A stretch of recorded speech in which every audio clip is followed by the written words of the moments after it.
Mesdames et messieurs, bienvenue au Bénin, terre des Amazones, où la bravoure des femmes et des hommes n'est pas une légende, mais un héritage vivant. C'est une joie pour moi de vous accueillir à Cotonou, ville vitrine d'un Bénin qui se révèle à lui-même et au monde. Ce sommet régional du numérique, co-organisé avec la Banque mondiale, s'inscrit au cœur de l'édition 2025 de la Semaine du numérique du Bénin, avec une conviction simple: nous offrir une plateforme de discussion stratégique et de débat d'idées pour aboutir à des politiques publiques tangibles et transformatrices. Et quand je dis « nous », je n'évoque pas uniquement les 19 ministres de l'Afrique de l'Ouest et du Centre présents dans cette salle. Je parle de tout un écosystème de décideurs, d'acteurs, car comme une graine ne devient pas un fruit sans terre, eau et soleil, aucune stratégie numérique ne prospère sans alliance de l'État, du privé, des institutions de développement, de la société civile et de la jeunesse. Cette synergie, c'est la véritable infrastructure visible qui porte de grandes visions de transformation numérique. Au Bénin, sous l'impulsion du président Patrice Talon, cette dynamique multi-acteurs a déjà changé notre trajectoire. Elle nous a permis de passer de 19% de pénétration Internet mobile à 75% en 10 ans.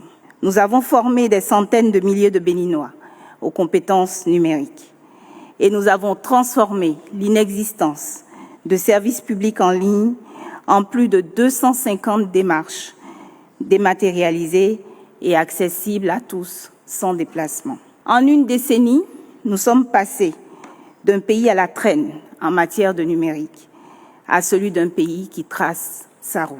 Et je sais bien évidemment que mes homologues ici présents portent des histoires de transformation tout aussi inspirantes. Mesdames et messieurs, derrière les chiffres, il y a une réalité plus puissante encore pour nos États.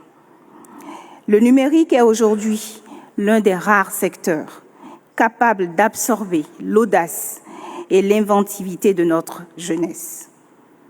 Il transforme le potentiel en opportunité, le talent en croissance et même les rêves en industrie.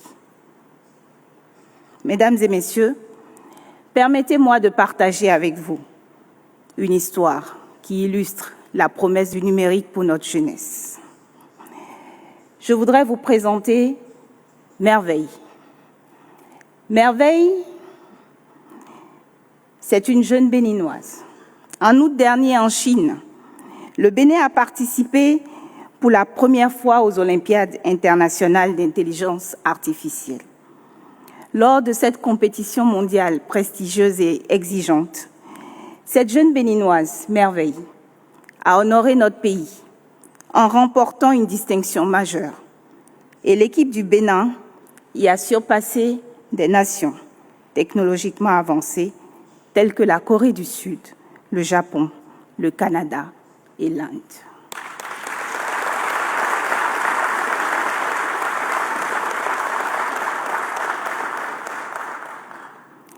C'est pour Merveille et pour tous les jeunes de nos pays que nos collaborations doivent se renforcer, nos politiques s'aligner et nos investissements s'accélérer.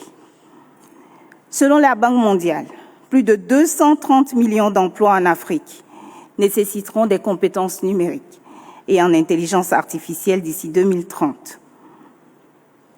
En d'autres termes, le numérique n'est plus un choix, c'est une obligation économique, sociale et stratégique. Les infrastructures numériques comptent, bien évidemment, mais la transformation numérique ne réussira pas sans une vision partagée, sans cadre réglementaire robuste, sans échange de données transfrontaliers, sans talents formés massivement et sans collaboration régionale assumée. Le temps des projets isolés est passé. Nos pays doivent mettre en place des synergies, telles que la mutualisation des câbles sous-marins, la construction d'infrastructures numériques transfrontalières ou encore la mise en commun de solutions d'intelligence artificielle. Ce sommet n'est donc pas un sommet de plus. C'est pourquoi le Bénin est honoré d'être le lieu de formulation de cette vision commune de transformation numérique pour l'Afrique de l'Ouest et du Centre.